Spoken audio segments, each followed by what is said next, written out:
One. Welcome to the YouTube interviews, the effects of the COVID-19 and the arts and beyond. My name is Brian Murphy. We have a special guest today. His name is Steve Wilson. He is the chairman of the board of the World Laughter Tour. Steve, how you doing? Hey, Brian. I'm incredible.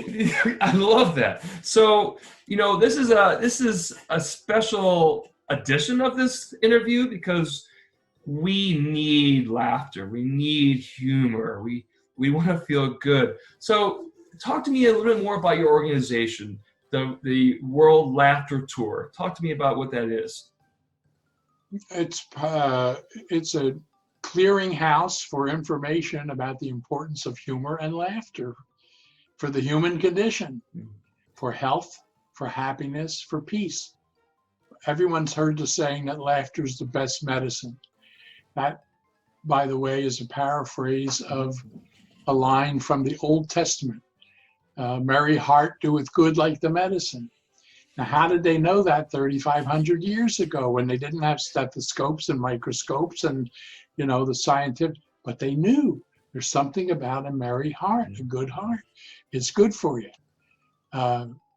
It got all turned around, Brian, somewhere, and we won't go into the whole history, but an awful lot of people these days in modern life have heard things like, what's so funny? When are you going to quit your giggling? Get back to work. We're not here to have fun. Don't laugh in church. Don't laugh in school. Don't laugh too loud in the movies. All kinds of warnings and cautions. One that I heard was, if you laugh before breakfast, you'll cry before supper. and people believe this, and so they inhibit, they hold back, they stifle their laughter. They think that it's juvenile. I don't want to be seen as immature. I don't want to be seen as silly. And that's backwards. And it turns out psychologically and for your well-being, you got to switch that around. Laughter is a very natural ability that human beings have. How do we know that? People who are born blind and deaf laugh. That means they didn't learn how to do that physical activity by watching or hearing another person do it. It must have come from inside.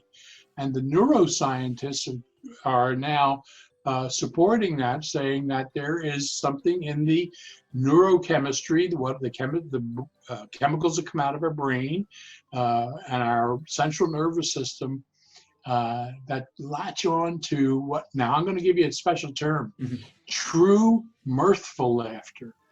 Wait, true mirthful laughter. Laughter. Oh, I'm going to use that. Yeah, not, you can't fake this.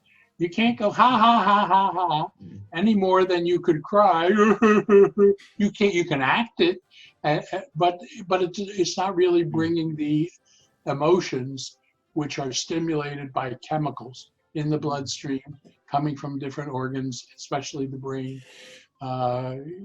Mirthful laughter means you are really amused. You really are entertained. Something about what just happened or what you heard about amuses you.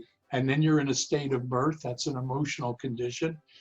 And then you decide it's funny. That's a psychological condition. You're in humor, and then you're laughing. That's a physical act.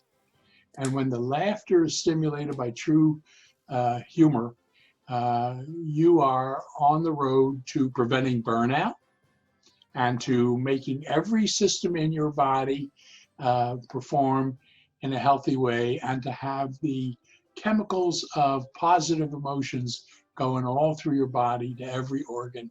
It's just, so I'm about trying to get people to realize it's okay to laugh. The old English word selig meant silly, but it also meant wise. Sometimes a silly choice or the foolish choice is the smartest thing you can do.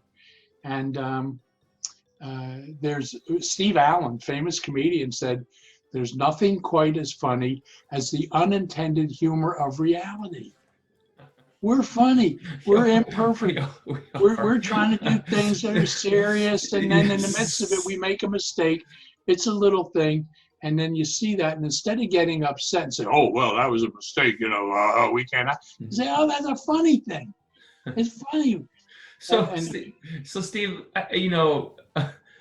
I'm laughing just thinking about it because it makes me laugh, right? It's just so. But I kind of want to get. I want to get talk about maybe some of the things that people can do maybe right now. People are gonna be listening to this, and maybe some.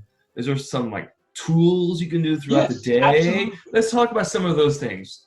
Okay. First of all, I want everyone to go to my main website, which is worldlaughtertour.com. And when you get to worldlaughtertour.com, you're going to look for a tool called Good Hearted Living.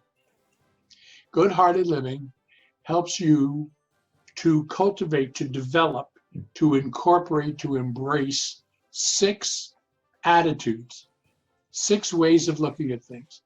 We say they prevent hardening of the attitudes. These 6 practices, and it's free. You'll find it for free at worldlaughtertour.com, and it's very simple. What are the 6 practice attitudes? Mondays you want to practice paying compliments, just to get started. Now, when you master this in a week or two, and then you're doing every practice every day of the week. But just to get you started, Mondays pay compliments. That's the antidote for being critical and judgmental. Brian, you can go all over the world. You will not find a statue that honors a critic. Okay. So, that's a good point. That's a mission now. Tuesdays, you want to practice flexibility. So it's not just like flexibility in your body, right? You don't have to. But mind and body. Like mind, and body. Spirit, and body. Okay. All the flexibility. So can you do a split, Steve? Can you do a split? Yeah, but not on camera. Okay, all right. It's because people will be calling the ambulance. All right, Wednesday. What's Wednesday? But if you're flexible, Okay. there's a saying that the tree that bends in the wind doesn't break. That's in your mind. That's in your mind too. That's in your mind also, not just in your body. It's all mind. So people who are rigid will snap and crack. People who are flexible will go with the flow. And nice. We used to say that under stress and pressure, 2 of the typical reactions were fight or flight. Now we're introducing flexibility. So you have a 3rd option: fight, flight, or flow. Flow. Interesting. Flow. Yeah. Okay. Wednesdays, the tool for Wednesdays is gratitude. Being thankful for what you have, not thinking that, gee, if I only had more, I'd be happier. More stuff doesn't really make anybody happier. A deep happiness and contentment we're looking for comes along with gratitude. Thank you, and saying thank you, and remembering to say thank you. Now we're saying thank you to all the first responders, to all, even the people who are washing dishes and cooking food. And look how we're beginning to appreciate everybody in our society. That's a great kind of gratitude. So Wednesdays are for gratitude with good-hearted living. Thursdays are for kindness, acts of kindness. See, I believe that kindness and goodness are what's going to repair all the damage that's being done in the world. Yes. That's really the bottom. I would concur with that, actually. And an act of kindness is very simple. It's not elaborate. It's not expensive. It's just looking around and saying, here's a person I see comes into my view. Is there something I could do right now that could make their life a little easier?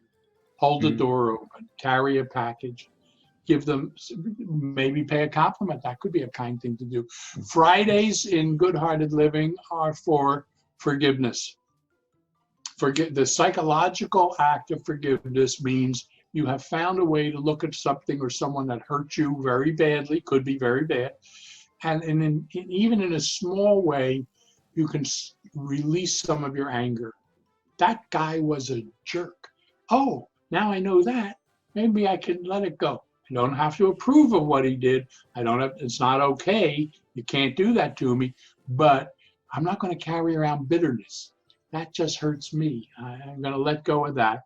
And then the sixth practice is so important that we give it 2 days, Brian. Okay. The weekends. The weekends in Good-Hearted Living are for chocolate. Oh, of course. And chocolate is symbolic of sweet things. Put sweet things in your life. Yeah. The sweet things in life, don't wait for it to happen as an accident. Oh, maybe something good or something I like will happen. No, plan it. Write it down. Talk to somebody. Make it sacred time. I need sweet things in my life, whether it's reading a book or taking a bath or taking a walk or working out or meditating or praying, or I need sweet. I play with the grandchildren. So those 6 practices are available, 1 page. Download it for free at worldlaughtertour.com. And then what you will find is it's there in dozens of other languages. I've had it translated for the world. Nice. And it's free. So whatever language you speak or a friend speaks, you can give them Good-Hearted Living in their language. And they download them for free from the website.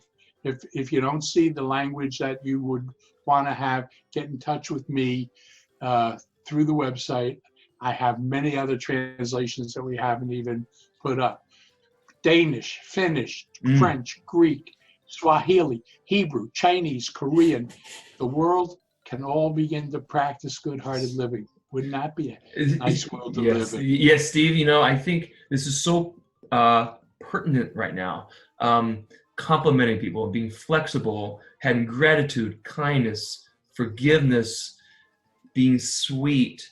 All these are like positive and optimistic, and just it almost like it goes off the shoulders, and you feel this wave of Yes. positive, optimistic thought. It's just so important that we feel it even in the midst of economic downturn or whatever it is. Well, here's the thing, Brian.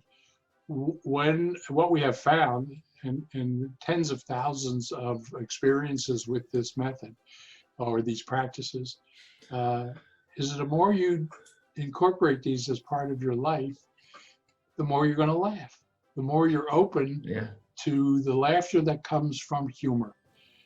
This unintended humor of reality. Fella standing on we see this picture in the newspapers a lot. Fella standing on after a storm, a hurricane maybe, and he's standing next to his car, which is crushed by a tree. But he makes a sign, he's holding it up to the traffic, and it has an arrow pointing to his car, and the sign says, compact car. Now that's it. That if you work with these attitudes and incorporate it, you're going to see there's another way of looking at things. And there may be, if you look at all sides of a situation, the virus or anything else that's going on, all sides are not equally serious. Correct. Some are less serious. And when you find the less serious side, you got a financial side, a physical side, an emotional side, a family side, a social side. Some of those are not that serious. Correct. I agree. And you practice saying, let me find the other one, because that's the lighter side. And if I can lighten up, I won't tighten up. So I want to, that's good. And I want to finish off. There's so much humor. Yeah. Let me just, no, please, still keep going. Keep going. So much humor coming across the internet and everywhere, late night about what's related to a horrible epidemic, a pandemic, terrible, grievous things. And yet, instead of burning out with it, with the seriousness and the stress of it, what we're going to do is we're going to lighten up. Yes. And we're going to have balance. We're going to balance our lives. When you said earlier in this conversation about this scenario could actually turn us around in our society, what happened before and what's going to happen after, we're going to be in a different place if you really allow it to be that. Because before we considered divided, but you know what? This whole community, people in this scenario, we're all talking to each other like we've never met before, but I feel like I've known you for 10 minutes now, so Seems like it, doesn't This it? is-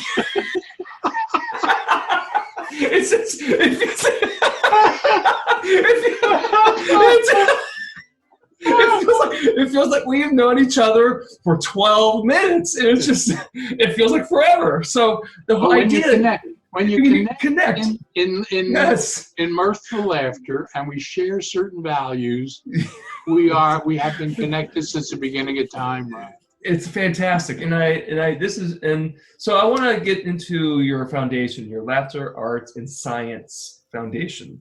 Talk to all of us about what that is. That is a nonprofit by the federal government. We have nonprofit status. The Laughter, Arts, and Sciences Foundation, you can find the website at laughterfoundation.org.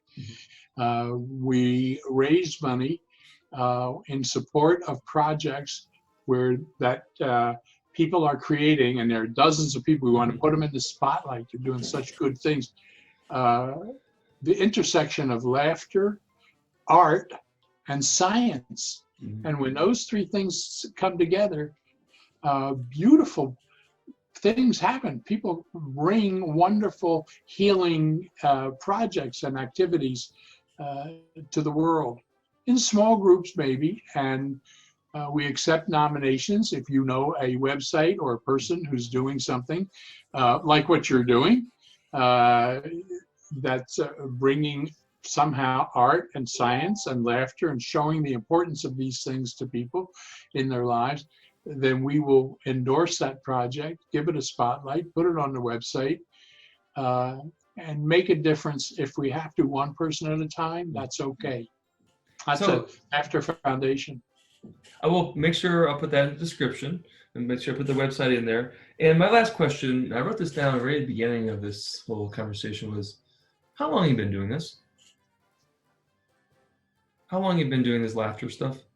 When I'm quiet, I'm thinking. Are you using your fingers right now? I was 4 years old when I had a tap dance recital at Town Hall in Philadelphia. That's my hometown. And there was something about being on stage, and I, heel toe.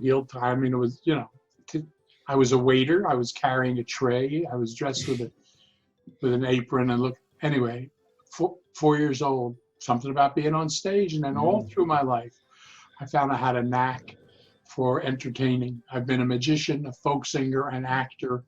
There's something about that. I love doing that.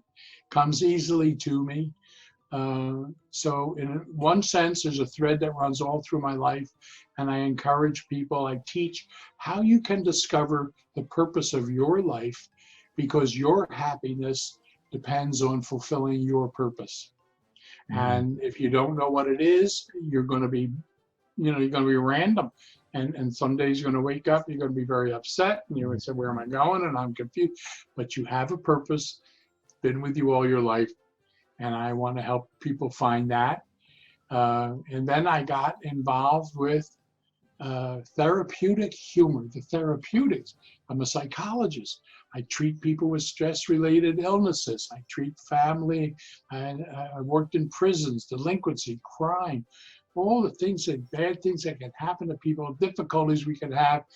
And then I came across the beginnings of the science of humor, comedy, laughing, and then we found a way to make it into, we teach nurses, counselors, social workers, activity therapists, every human being, how they can incorporate that into their lives. It's important, it's vital, it's crucial to be able to find absurdity in adversity. It's possible, and it's crucial to be able to do that. Keep you from being depressed. Yes. If you get down, we all get down, we all get angry, we all get confused. You don't wallow in it. You don't have to stay there. If you use the kind of practices that I'm aware of, there are others, but the ones that I do, I think lift people up, bring people together, and we're going to have to work together. We have a lot of repair work to do. I think what you're doing is remarkable, because it's coming from a natural place in you. you are a natural. And that's why you're making these videos. You're curious, you're interested. You have a keen mind and a kind heart. And I wish you well. And everybody who sees this, You know what? be well. You know what? This is a good time to finish. I'd hate to finish this actually, and you're gonna hear from me again in a few months. I think we should revisit this. But we're in humor month. That's right. I forgot to say that. This is April is National Humor Month. That's Let's right. Celebrate the folks that Celebrate. make us laugh. That's exactly. So, I can't thank you enough for reaching out to me. I reach out to you and you call me back. And you know what? I'm glad we made this happen, Steve. Steve Wilson, he is the chairman of the World Laughter Tour. And the website will be on the link of the description. Please visit him. He brought me a nice sense of joy. So I appreciate it, Steve. Thank you very, very much. And let's please revisit this. We have a great shop. We have a great shop for resources, books, tapes, videos on our website. And you can learn how to do this with virtual distance learning. You don't have to come to a workshop. Learn online. Fantastic. Please visit him. Steve, thank you very much. This is fantastic. Okay, bye-bye now.